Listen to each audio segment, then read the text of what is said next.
बात करते हैं अगली खबर की ओर। राज्यसभा के बाद अब बात करेंगे अग्निकांड की, क्योंकि दिन बदलते हैं और एक और सिस्टम की लापरवाही की खबर सामने आ जाती है। हर दिन नया मौत का आंकड़ा आ जाता है, वो भी अग्निकांड का। बीते दिन दिल्ली के मालवीय नगर में बड़ा हादसा हो गया था। फ्लोरेंस स्टे होटल में आग लगने से 21 लोगों की मौके पर ही मौत हो गई थी। मरने वालों में 17 विदेशी नागरिक थे। आग लगने के दौरान मौके पर फंसे और एक ही गेट होने की वजह से बाहर नहीं निकल पाए। दिल्ली की आग वैसे भी ठंडी भी नहीं हुई थी कि बिहार के मुजफ्फरपुर में के एक अस्पताल में आज सुबह आग लग गई। उसमें इस बड़ी घटना में 5 मरीजों की मौत हो गई, यानी जो मरीज ठीक होने अस्पताल में गए थे वही आग में बुरी तरह जल गए और वो अपनी जान बचा नहीं पाए। और ये केवल मामले हैं जहां अग्निकांड ने जान ली है। ऐसे पहले भी कई बार हुआ है। हादसे कब रुकेंगे, उसके लिए जिम्मेदारों का क्या इंतजाम है, ये सब दिखाती हुई हमारी ये रिपोर्ट देखिए।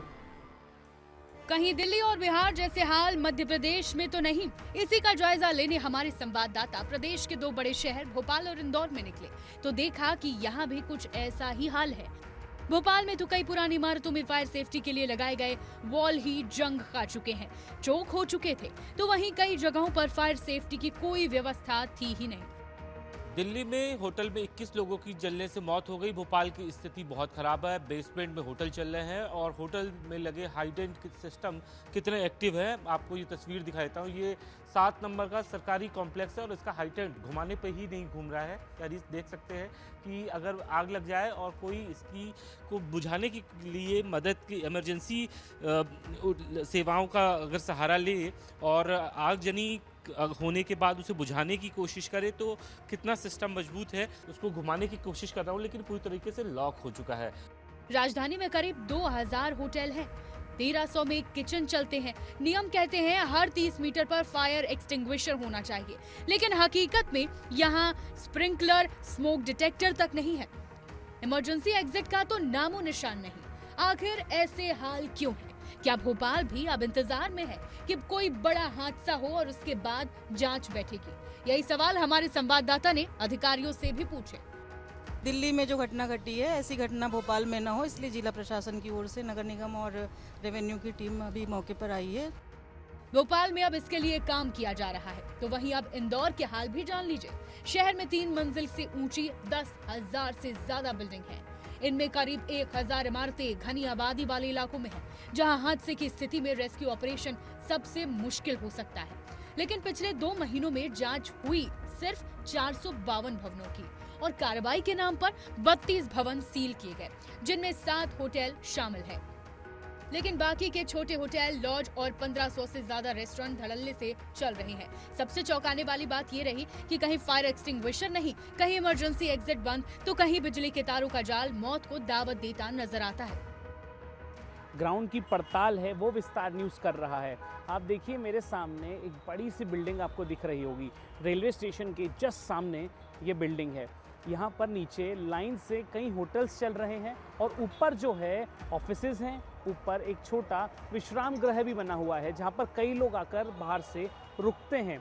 लेकिन सबसे बड़ी बात आप देखिए, इन जो होटल्स हैं इनके पास एनओसी नामक कोई चीज नहीं है। दरअसल मध्य प्रदेश में अब तक फायर एक्ट लागू नहीं हुआ, जिसके चलते 50 बेड से कम क्षमता वाले होटलों को फायर एनओसी लेना जरूरी ही नहीं है। यही वजह है कि शहर में छोटे होटल और रेस्टोरेंट बिना किसी सख्त निगरानी के संचालित हो रहे हैं।